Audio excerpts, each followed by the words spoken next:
Welcome to your deep dive. Today, we're going to be diving into the life and work of Frantz Fanon. You know, I'm always fascinated by those figures who seem to pop up like everywhere in Yeah. discussions of social justice. Right. And Fanon is definitely one of them. You've shared some sections of Adam Schatz's biography Yes. called NW, The Rebels Clinic. Yeah, So still a choice. Let's get into it. Yeah, Fanon's life was anything but ordinary, even from the start. I Yeah. mean, he was a psychiatrist, a philosopher, a revolutionary. Wow. And as you'll see, he was deeply impacted by, the really turbulent times he lived in. Yeah, the book really grabbed my attention right away. It said Fanon wanted to be seen as just a man, not defined by race. Mm-hmm. Yet his whole life was about navigating those very categories. Yeah. It's like he was born into a paradox. Precisely. And Shatz does a really good job, I think, of highlighting just how complex Martinique's colonial system really was. Okay. So think about it. Fanon grows up and he's being taught, I am French. But then he experiences this rampant racism. He sees this grand statue that's celebrating the abolition of slavery. Right. But the reality around him, It tells a different story. completely different. Yeah. Yeah. It's like the island itself embodies these contradictions. Absolutely. And it's mirroring Fanon's own internal struggles with identity. Yeah, And if that wasn't complicated enough, right. he goes on to enlist in the Free French Forces to fight fascism.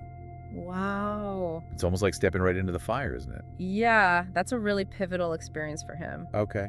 Imagine believing in the ideals of France, only to then come face to face with the blatant racism within its own ranks, Yeah. especially in Algeria. Wow. Talk about a reality check. Yeah. This is where we can really see the seeds of his revolutionary path being sown. It makes you think about those moments in our own lives, when we've had to confront hypocrisy or disillusionment, Right. especially from institutions that we're taught to trust. Ex- And it's a powerful and often painful process of growth, isn't it?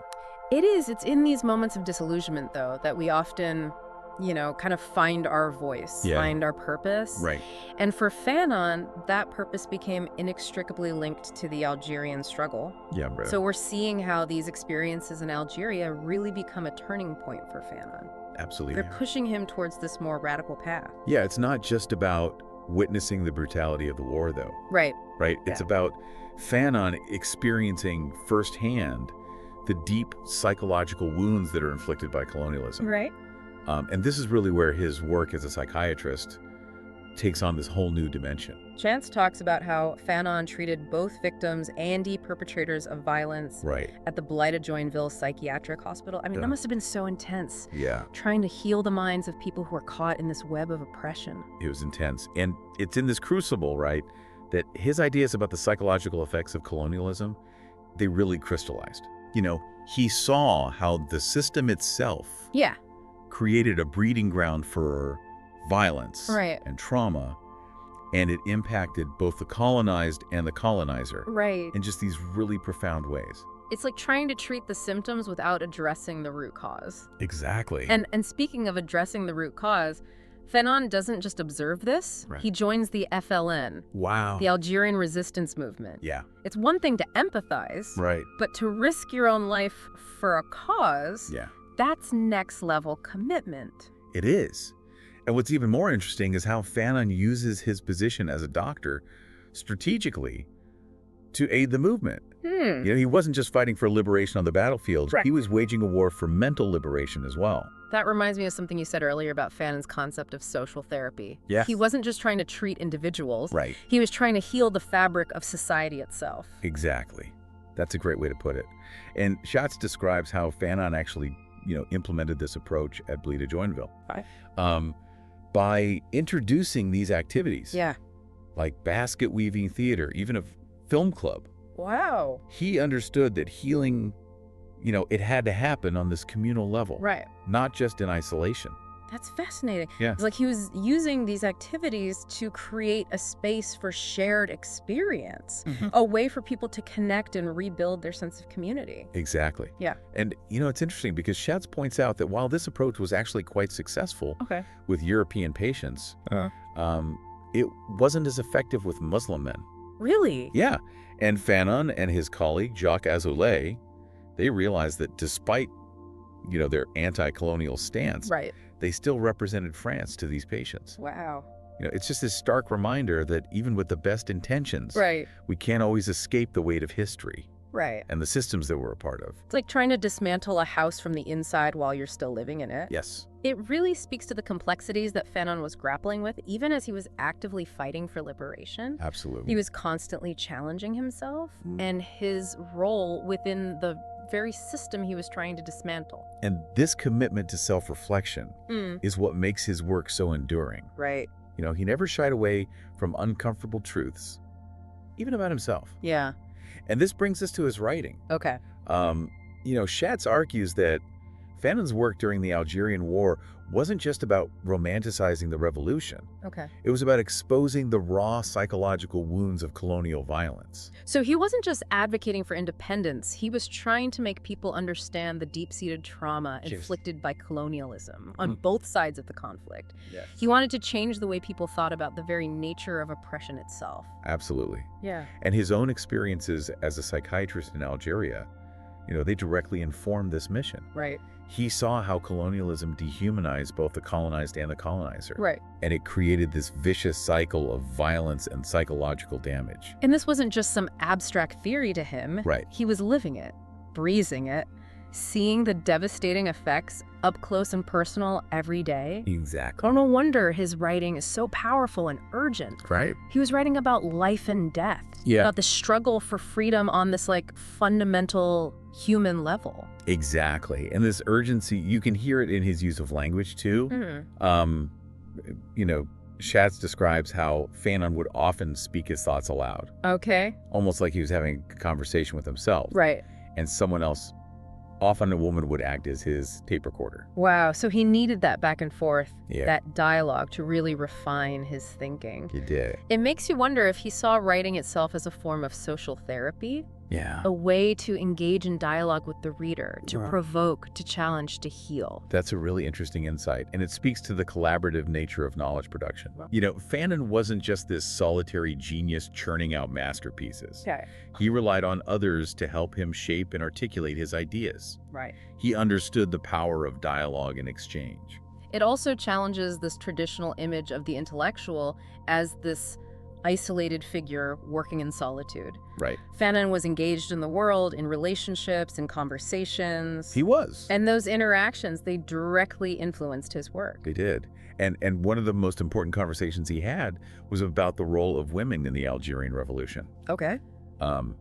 He saw firsthand how the FLN encouraged women to abandon the veil Right. so they could move freely and carry out missions for the movement. Which is a complex issue, to say the least. Yeah. On the one hand, you have the potential for women to break free from traditional roles and contribute to the struggle for liberation. On the other hand, you have the very real concern of imposing Western feminist ideals Right.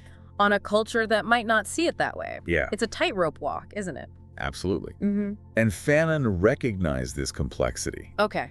He saw how the veil could be both a symbol of oppression and de-resistance, Right. depending on the context. Right. He even argued that this wartime unveiling it allowed women to reclaim ownership of their bodies, Okay. contributing to their liberation. But he also acknowledged the criticisms, right? Yeah. That this strategy could be seen as another form of patriarchal control, Right. just dressed up in revolutionary clothing. Exactly.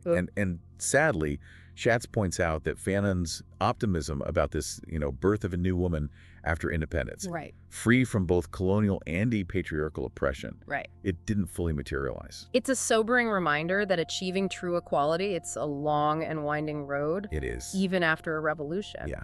But getting back to Fanon's work, Shatz doesn't just focus on his experiences in Algeria. Right. He also explores Fanon's broader engagement with Pan-African movement Yeah. and his growing concern about what he called the pitfalls of national consciousness. Right. It's like he was warning against simply replicating colonial power structures Exactly. in newly independent nations. Absolutely. He saw the potential, right, for united Africa free from colonial rule, Right. but he also saw how easily that dream could be derailed. Yeah. He was really critical of what he called the national bourgeoisie, Right. which was this elite class that often benefited from independence Oh. without actually challenging the underlying systems of oppression. You know, it's like when you see politicians who claim to represent the people, Right. but then just enrich themselves and their cronies. Exactly. Fanon saw this happening back then, and he warned against it. He did. He believed that true liberation required more than just a transfer of power. Yeah. It required like a fundamental shift in consciousness. Absolutely. Yeah. He argued that this national bourgeoisie often just adopted the mannerisms and the values of their former colonizers. Wow. That they became, kind of a caricature of Europe. Right. They were more interested in maintaining their own power and privilege. Right. Than in creating a truly just and equitable society. And this critique wasn't limited to the political sphere. Right. Shatz also talks about how Fanon saw this mimicry happening in the realm of culture. Yeah. Where some people were so quick to embrace Western art forms and ideas while dismissing their own traditions as backward or primitive. It's a tension that a lot of post-colonial societies still grapple with today. How to balance the influence of the West with the preservation of one's own cultural identity. Right. And Fanon really believed that true liberation required a cultural renaissance. Okay. A rediscovery and celebration of the values and traditions that had been suppressed by colonialism. He wanted people to reclaim their own narratives. Yes. Their own ways of seeing the world. Exactly. He saw this cultural awakening as essential for healing the psychological wounds of colonialism and creating this sense of shared identity, a new kind of national consciousness that wasn't based on imitation, but on authenticity. And this brings us to one of Fanon's most famous and controversial works, The Wretched of the Earth. Right. This is where he really delves into the psychological experience of colonialism and the role of violence in overthrowing it. It's a book that's both challenging and inspiring. It is. Full of raw emotion and provocative ideas. Yeah. One of the things that struck me was Fanon's use of language. It's almost poetic at times. Right. The way he describes the dehumanizing effects of colonial rule. Yeah. The yearning to break free from that psychological stranglehold. He uses this really vivid imagery Yeah. to capture the lived experience of oppression. Yeah. He talks about the lustful gaze of the colonized, the desire to take the settler's place, not just physically, but psychologically. And then there's his exploration of violence. He doesn't shy away from it. He doesn't. He argues that the colonized have been so brutalized by the system Yeah. that violence becomes almost inevitable. Right. A way to reclaim their own humanity, their own agency. Yeah. But it's important to remember that Fanon doesn't glorify violence. Right. He sees it as a tragic necessity, Okay. a consequence of the colonial situation. Right. His goal is not to perpetuate violence, Right. but to create a new society where it is no longer necessary, Okay. where people are free to live with dignity and respect. It's a vision that continues to resonate today as we grapple with these ongoing struggles for social justice and equality around the world. Yes. And it's a vision that's deeply intertwined with Fanon's own life story. His own journey from colonial Martinique to revolutionary Algeria. And speaking of journeys, Shatz doesn't just explore Fanon's ideas in isolation. Okay. He also delves into his relationships with other really prominent thinkers of the time, like Jean-Paul Sartre and Albert Camus. Yeah, I was fascinated by that part of the book. Yeah. Fanon admires Sartre's work, but he also called him out for not being radical enough. Right. In his support for the Algerian struggle. Exactly. It's one thing to write about revolution. It's another thing to actually put your own life on the line. It is. And then there's his relationship with Camus, which was even more fraught. Right. They came from similar backgrounds. Right. But they ended up on opposite sides of the Algerian War. Yeah.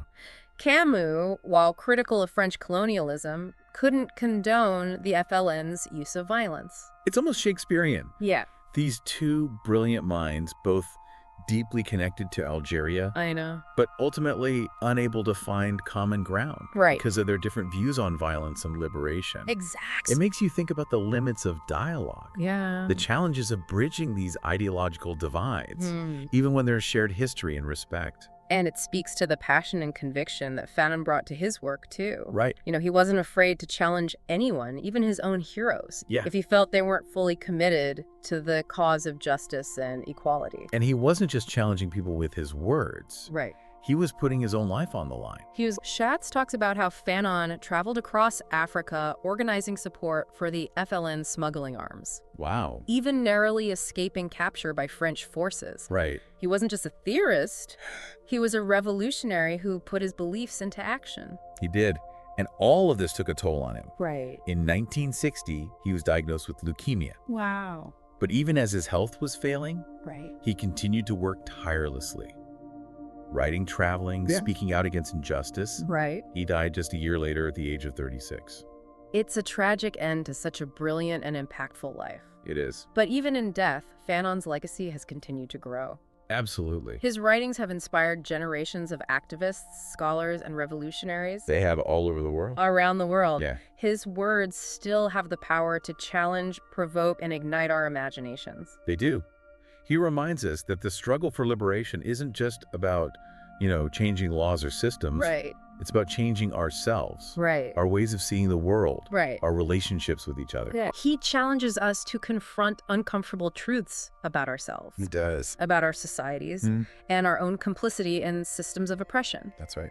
He pushes us to think critically, to act courageously, and to never stop fighting for a more just and equitable world. I think that's a great place to leave it. Yeah, Fanon believed in the possibility of creating a new man free from the shackles of the past, capable of building a better future.